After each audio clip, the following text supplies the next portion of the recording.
నమస్తే. శ్రీ మాత్రే నమః. శ్రీ గురుభ్యో నమః. అయితే మనకి యోగాలు అనేది మనం తరచూ వింటుంటాం కదా! అంటే రాజయోగము, మహారాజ యోగము, గజయోగము ఇట్లాగా యోగాలు మనకి జ్యోతిష శాస్త్రంలో చాలా రకాలున్నాయి. అంటే బృహత్ పరాశర జ్యోతిష శాస్త్రంలో చూసుకున్నా, లేదా అంటే పరాశర జ్యోతిష శాస్త్రంలో చూసుకున్నా, మనకి మొత్తంగా 70 రకాల యోగాల గురించి ప్రస్తావించడం జరిగింది. అయితే ఈ బృహత్ పరాశర హోరా శాస్త్రంలో ఈ యోగాలనేవట ఎలా ఉంటాయంటే పూర్వజనం శ్ర శరప్ అర్ధయ అంటే గత జన్మ శాపాల వల్ల, పుణ్యాల వల్ల ఈ యోగాలనేవి కలుగుతాయి అనేది మన జ్యోతిష శాస్త్రంలో చెప్పబడింది.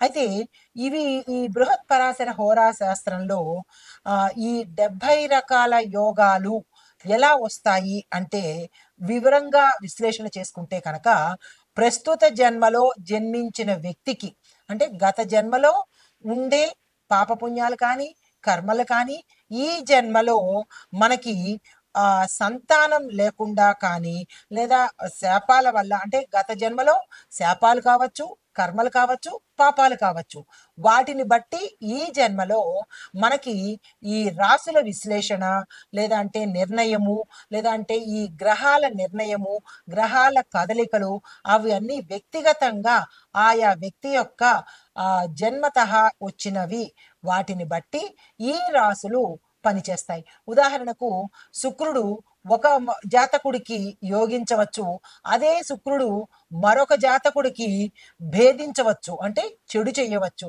అంత మాత్రం చేత శుక్రుడు చెడ్డవాడనో లేకపోతే శనీశ్వరుడు మంచివాడనో ఇట్లాగని కాదు. అక్కడ ఆ గ్రహము ఆ జాతకుడి యొక్క గత జన్మ దీన్ని బట్టి పరివర్తన చెందుతుందన్నమాట.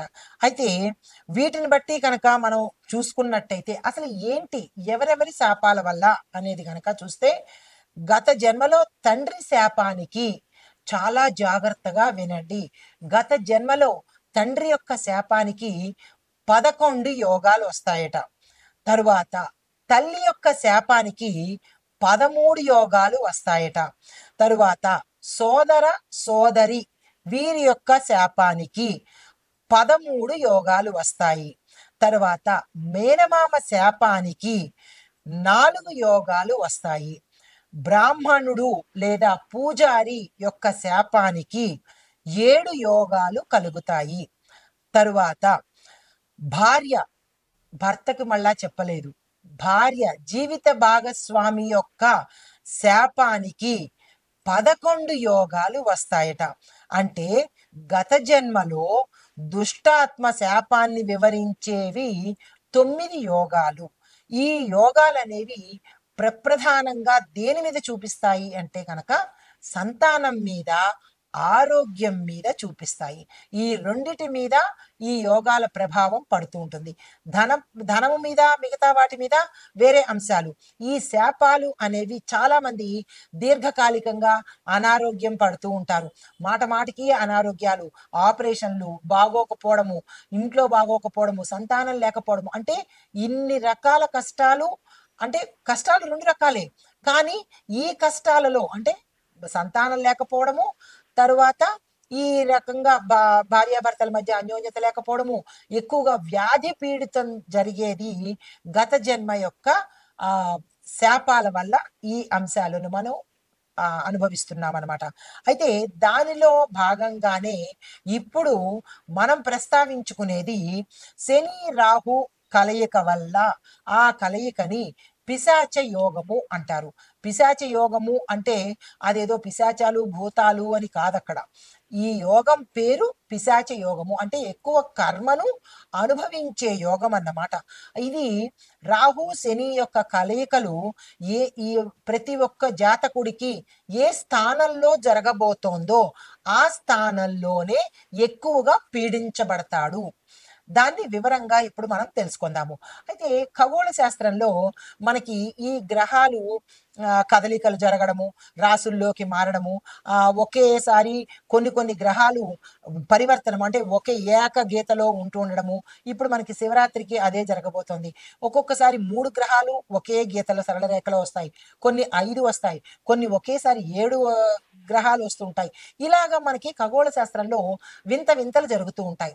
ఈ జరిగే వింతలు మనిషి యొక్క జీవితం మీద ఎట్లాంటి ప్రభావం అంటే దేశం మీద పడుతుంది, దాంతో పాటుగా నేచర్ మీద పడుతుంది, జంతువుల మీద పడుతుంది. కానీ అవన్నీ మనకి వదిలేసుకుని మన మీద ఎట్లా పడుతోంది అనేది మాత్రమే మనం పరిగణలోకి తీసుకుని విపరీతంగా బాధపడుతూ ఉంటాం అనమాట. దేశ ఆర్థిక పరిస్థితి మీద పడినా అది మన మీద పడినట్టే కదా. అంటే అది అంతగా పట్టించుకోము. మన ఇంట్లో మనకేం జరుగుతోంది అనే బాధతోనే ఎక్కువగా మదన పడుతూ ఉంటాము. అయితే ఈ అంశంలో భాగంగానే ఈ శని, రాహువుల యొక్క కలయిక ఇప్పుడు జరగబోతోంది. జ్యోతిష శాస్త్ర ప్రకారంగా ఒక రాశిలో నుంచి మరొక రాశిలోకి వెళ్ళడానికి ఒక్కొక్క గ్రహానికి కొంత కొంత సమయము ఏర్పడుతుందనమాట. అయితే ఈ సమయంలో అన్ని గ్రహాలకి, అన్ని రాశులకి చుట్టడానికి మరికొంత సమయం ఏర్పడుతుంది. అంటే కొన్ని 30 సంవత్సరాలు తీసుకుంటే, కొన్ని 100 సంవత్సరాలు తీసుకుంటాయి, కొన్ని 17 సంవత్సరాలు, కొన్ని 19 సంవత్సరాలు. అంటే వాటి యొక్క గమనాన్ని బట్టి అన్ని రాశుల్ని చుట్టాలి కాబట్టి అంత సమయాన్ని తీసుకుంటున్నాయన్నమాట. అయితే ఇప్పుడు మనం ప్రస్తావించుకునేది 30 ఏళ్ల తర్వాత మళ్ళా ఇప్పుడు మీన రాశిలోకి మార్చి 29వ తారీఖున శని రాహు యొక్క సంయోగం జరగబోతోంది. అయితే ఈ శని రాహు యొక్క సంయోగము మనకి రాబోయే కాలంలో మార్చి 29లో ఈ మీన రాశిలో జరుగుతోంది. అయితే ఈ రాశిలో జరిగినప్పుడు అందరి మీద ఎలాంటి ప్రభావం ఉంటుంది అంటే కొన్ని రాశులకు విశేషమైన మంచి ఫలితాలు ఇస్తూ ఉండడం.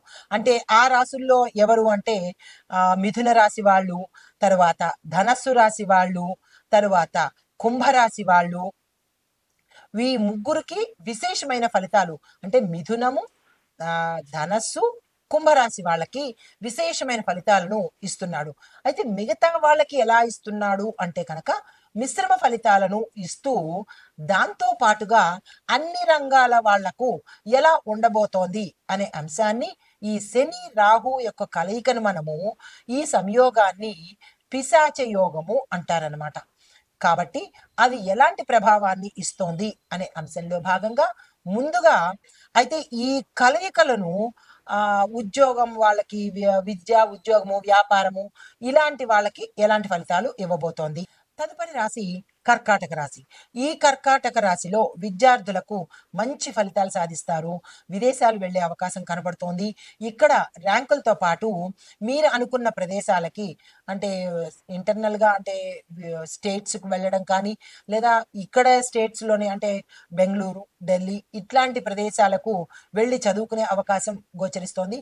కొంతమంది అబ్రాడ్ వెళ్ళే అవకాశం కూడా కనబడుతోంది. కానీ మీ కష్టము, మీ శ్రమ తప్పనిసరిగా ఉంటేనే ఇవి సాధ్యపడతాయి. నెగ్లెక్ట్గా వదిలేసి జాతకంలో ఉంది కదా వెళ్ళిపోతాము అంటే కాదు. ఉన్నా కానీ మీ ప్రయత్నం తప్పనిసరిగా ఇందులో ఉండాలన్నమాట. అయితే ఉద్యోగస్తులకు చూసుకున్నట్టయితే కొత్త కొత్త అవకాశాలు వస్తాయి, మంచి అవకాశాలు వస్తాయి, అందిపుచ్చుకునే ప్రయత్నం చేయండి.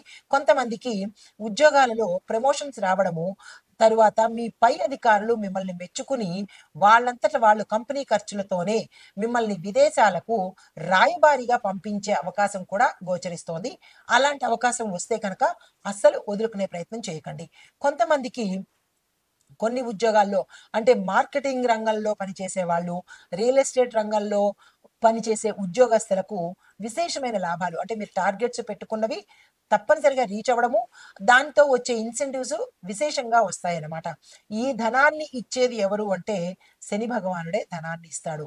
తర్వాత అయితే ఉద్యోగస్తులకు అన్ని రకాలుగా మంచి అవకాశాలను ఇస్తున్నాడు. మీరు అందిపుచ్చుకునే ప్రయత్నం చేయండి. దీంతో పాటుగా విదేశాలకు మిమ్మల్ని రాయబారిగా పంపించే అవకాశం కూడా కొంతమందికి అయ్యే అవకాశం కనబడుతోంది. మార్కెటింగ్ రంగంలో ఉండే వాళ్లకు, లేదా రియల్ ఎస్టేట్లో పనిచేసే, ఆటోమొబైల్స్లో పనిచేసే, ఇన్సెంటివ్స్ బేసిస్ మీద పనిచేసే ఉద్యోగస్తులకు మీరు టార్గెట్లు ఫిక్స్ చేసుకోండి. చక్కగా టార్గెట్లను రీచ్ అవ్వడంతో పాటు ఇన్సెంటివ్స్ను కూడా ఎక్కువగా తీసుకునే అవకాశము గోచరిస్తోంది. అయితే వ్యాపారస్తులకు చూసుకుంటే లాభదాయకమైన ఒప్పందాలు మీకు కలుగుతాయి. అంటే అగ్రిమెంట్స్ ఏవైనా చేసుకోవాలన్నా, భాగస్వామ్య ఒప్పందాలు కానీ, విదేశాలతో ఒప్పందాలు కానీ, ఇలా ఏదైనా ఒప్పందాలు చేసుకోవాలి అంటే కనుక ఈ సమయం చక్కని సమయము, మీకు సక్సెస్ అవుతుంది. ఉత్తరోత్తర వారి వల్ల మీకు లాభాలు వచ్చే అవకాశము గోచరిస్తోంది. తర్వాత కుటుంబ పరంగా చూసుకున్నట్టయితే కుటుంబంలో అన్యోన్యమైన వాతావరణమే ఉంటుంది. శుభకార్యాలు చేస్తారు, శుభకార్యాలకు వెడతారు. శుభకార్యాలకు సంబంధించినటువంటి ధనము అప్రయత్నంగా మీకు వస్తుంది. దానితో పాటుగా కోర్టుల్లో ఇరుక్కుపోయిన మీ స్థిర చరాస్తులు ఏవైనా ఉంటే కనుక అవి కూడా మీ పక్షాన పలికి మీకు వచ్చే అవకాశం గోచరిస్తోంది. క్షేత్రాల దర్శనం చేస్తారు. తర్వాత దీంతో పాటుగా మీరు ఎవరినైనా ఆశ్రమాలను దర్శించి, అంటే వృద్ధాశ్రమాలు కావచ్చు, లేదా అనాథాశ్రమాలు కావచ్చు, దర్శించి అక్కడ మీ వంతు సాయం చేసినట్టయితే కనుక ఇంకా విశేషమైన ఫలితాన్ని పొందే అవకాశము. ఎందుకంటే వృద్ధులను, అనాథలను, వికలాంగులను సేవ చేయడం వల్ల శని భగవానుడు చాలా సంతృప్తి చెందుతాడు.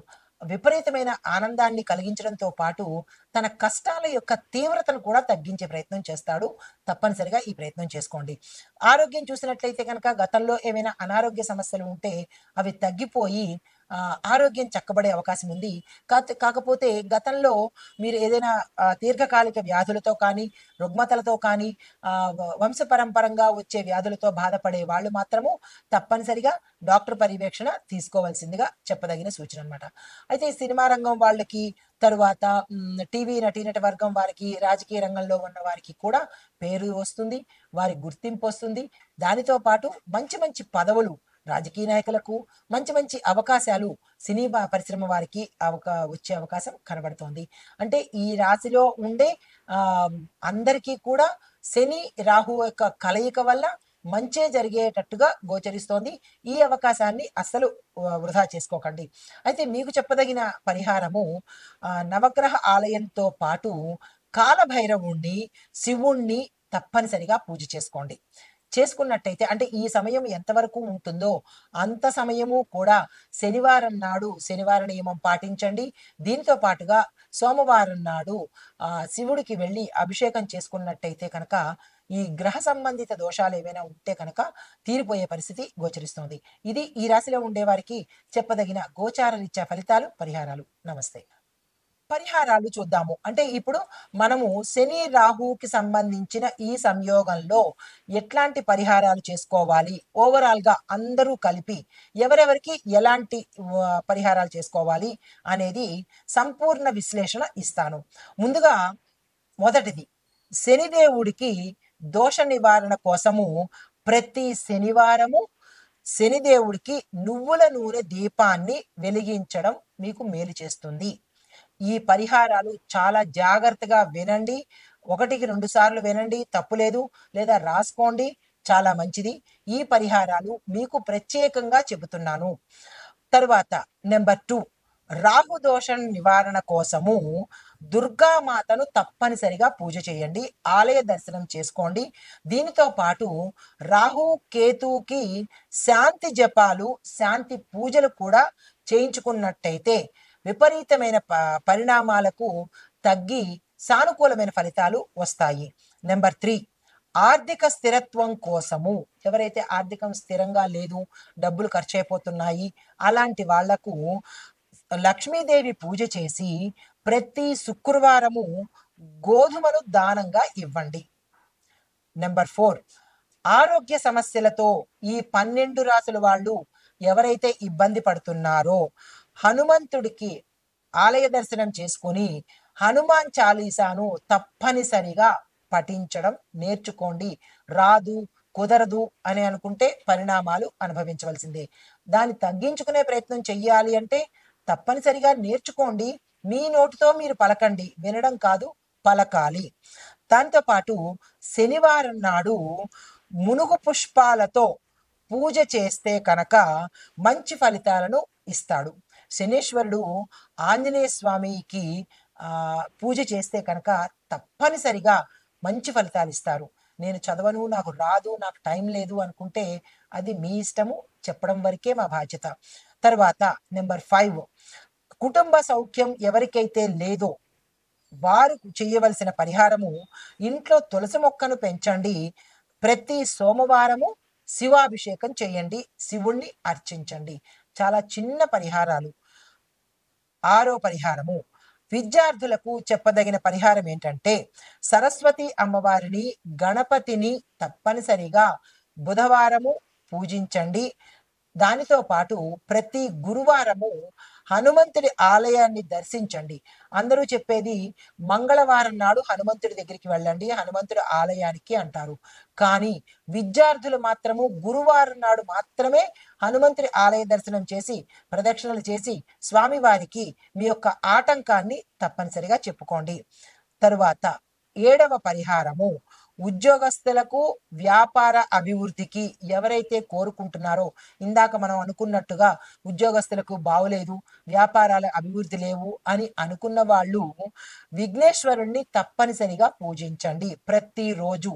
దీనికి ఒక రోజంటూ లేదు. ప్రతిరోజు వినాయకుడిని పూజించడంతో పాటు ప్రతి మంగళవారము గణపతి పూజ చేసుకోండి. గణపతి పూజ బుధవారం నాడే అంటారు చాలామంది. అయితే కొంతమంది ఎవరైతే బాధపడుతున్నారో వాళ్ళు ప్రతిరోజు చేసుకోండి. కుదరని పక్షంలో ప్రతి మంగళవారము తప్పనిసరిగా గణపతికి గరికమాలను సమర్పించి ఆ స్వామికి ఇష్టమైన బెల్లాన్ని నైవేద్యంగా పెట్టండి. ఇంకా అరటిపళ్ళు, చెరుకు పెడతాము అనుకున్న వాళ్ళు మీ శక్తి కొద్దీ అటువంటి నైవేద్యాలు పెట్టుకోండి. మాకు ఆ శక్తి లేదు అని అనుకున్న వాళ్ళు అధమపక్షం బెల్లాన్నైనా సరే నైవేద్యంగా పెట్టండి. ఈ 7 పరిహారాలు ఈ 12 రాసుల వాళ్ళు తప్పనిసరిగా చేసుకోండి. చేసుకున్నట్టయితే ఈ శని రాహు యొక్క సంయోగంలో, ఈ పిశాచ యోగంలో బాధలు పడకుండా సంతోషంగా ఉండేందుకు ఏ యోగాన్ని ఎవ్వరూ తప్పించలేరు. ప్రతి యోగము అనుభవించి తీరవలసిందే. కాబట్టి జాతకరీత్యా మన దోషాలను అనుభవించాలి తప్ప స్కిప్ చేసుకునే అవకాశము మనకి ఆ భగవంతుడు ఇవ్వలేదు. ఈ పరిహారాలు తప్పనిసరిగా పాటించుకోండి. మంచి కర్మను చేసే ప్రయత్నం తప్పనిసరిగా చేయండి. నమస్తే.